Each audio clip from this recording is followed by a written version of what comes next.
We popped up in a major British retailer in one of the biggest shopping centres in the south of England. Sounds like a dream, right? Well, maybe, because there are pros and cons of doing something like this, so I thought I'd jump on and do a video to help you decide if doing a pop-up is the right thing for you and your business. So we popped up in John Lewis, which is a major retailer here in the UK. They are a very well-known high street department store and typically are crazy busy at Christmas. And we weren't just in any John Lewis, but the creme de la creme of John Lewis's, which is Bluewater. It is a massive shopping centre in the south of England. Their footfall at Christmas goes nuts. They have thousands of parking spaces. They're also not far to drive from London, so they're typically very, very busy. So we were giving ourselves the best possible opportunity for this pop-up. Plus, we managed to pop up in Black Friday week, so you know retailers are spending thousands to get shoppers to buy during these sales, so we were really going to make the most of this footfall. So into the nitty-gritty, how much did it cost? How much did we make? And is it really worth it? Naturally, the first con here is the cost, because it is fairly expensive. It's £400 plus VAT for the whole week. That's as a flat rate. Then they take 30% commission on your sales. It does sound like a lot, but we weighed it up and realized that it would be worth it because that's basically the cost of acquiring a customer. We're not doing marketing spend. You know, John Lewis has got natural footfall. We're also not spending money on shipping or fulfillment, and just generally being in this high footfall area in a very well-known brand is huge for us as a smaller brand. However, you do have to consider that it is your time as well, and time is money. So Andy and I were running the store by ourselves for the week. They were really long days. Monday we had to get there early to set up before opening at 10 a.m. and then it goes on till 9 p.m. So each day we'd split it. So I'd come in and do the morning shift. We'd cross over in the middle of the day so we could have lunch, and then Andy would stay till 9 p.m. So if you were paying someone to help you on the stand, and really they recommend, and I also recommend, that you have more than one person on the stand. If you are paying someone to be there, it does rack up the costs quite quickly. So it does come down to how much you actually make, because the costs are worth it if you make enough return. Well, it was a bit of a slow start to the week for us. The footfall was there, but it wasn't super busy. Bearing in mind it's a working week, the kind of footfall we were seeing was young families, people on maternity leave, retired people, or possibly people that work in retail themselves and they've got the week off because they're working at the weekend. So we did have some fairly quiet days during the week, but still got some orders. We were averaging about £600 a day during the week, and this naturally did increase as Black Friday came around. November was also a 5-week month, with the final Friday, which is Black Friday, being payday, so we thought people might be waiting for payday to start their Christmas shopping. But online sales were about 20 times this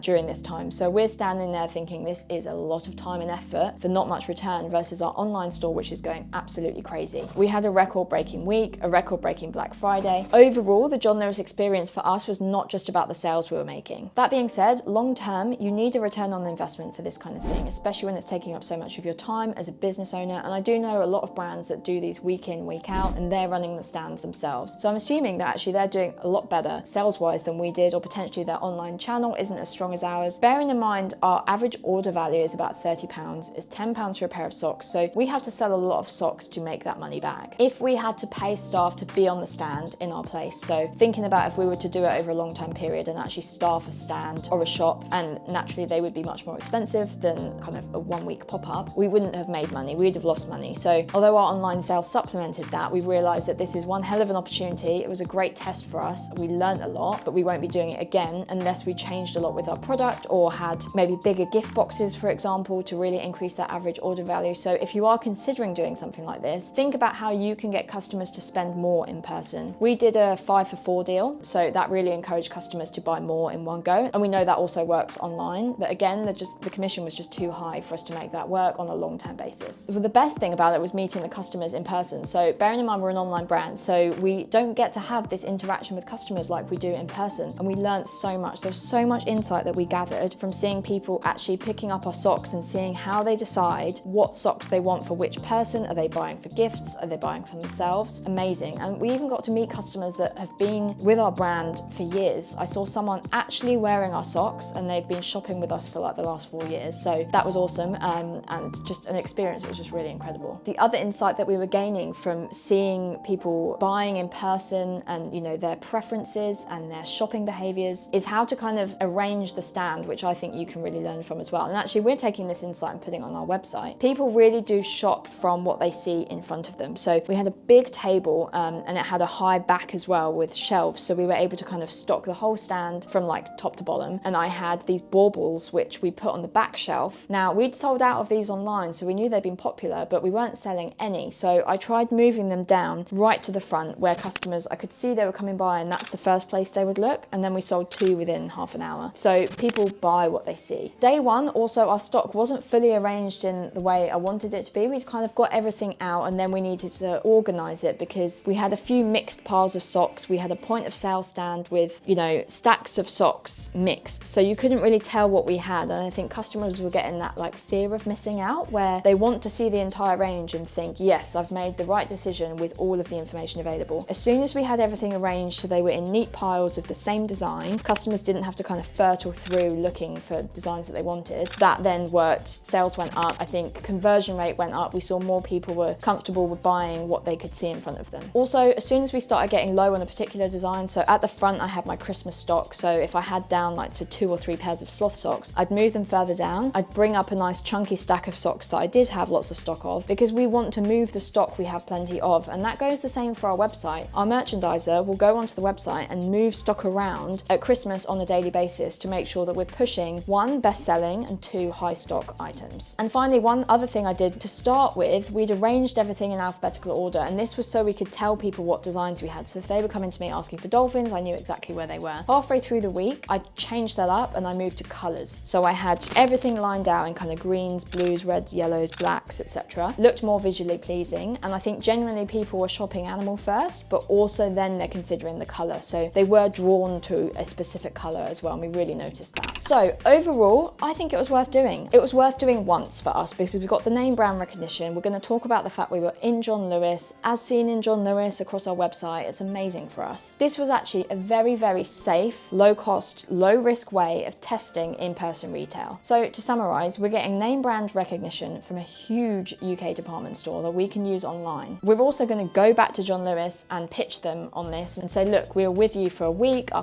customers loved you, here's a picture of the stand, it looked amazing, these were the sales, and you know, really pitch on them on that and try and get them to stock us permanently. We also got to test another channel. Again, this was a really low cost way of working out, is in-person retail for us? And we now know that in our current guise, it's probably not, because the costs are just too high. The average order value really needs to increase before we consider going into in-person retail. And that's a really good thing to find out on a week-long pop-up where we probably just about broke even. And in the meantime, we got loads of content, we met loads of people and customers. So I think it was a really good thing for us to do. Also, it was really fun. We were in John Lewis at Christmas. Andy got to dress up as Santa. There were elves running around. There was a choir. John Lewis really go full out at Christmas, and it was really fun to kind of be out the house for once. If you are considering in-person retail and you've never done it before, possibly you've started like at markets. My brand way back in the day, 6 years ago, I started at markets, you know, just out in the cold. This is actually like a really good next step up if you've got the kind of product quality and you're ready to go. Maybe you're in retail already in other retailers, but if you're considering going into in-person retail yourself with your own premises, a pop-up is a really good way to test if you're ready. We probably won't be doing it again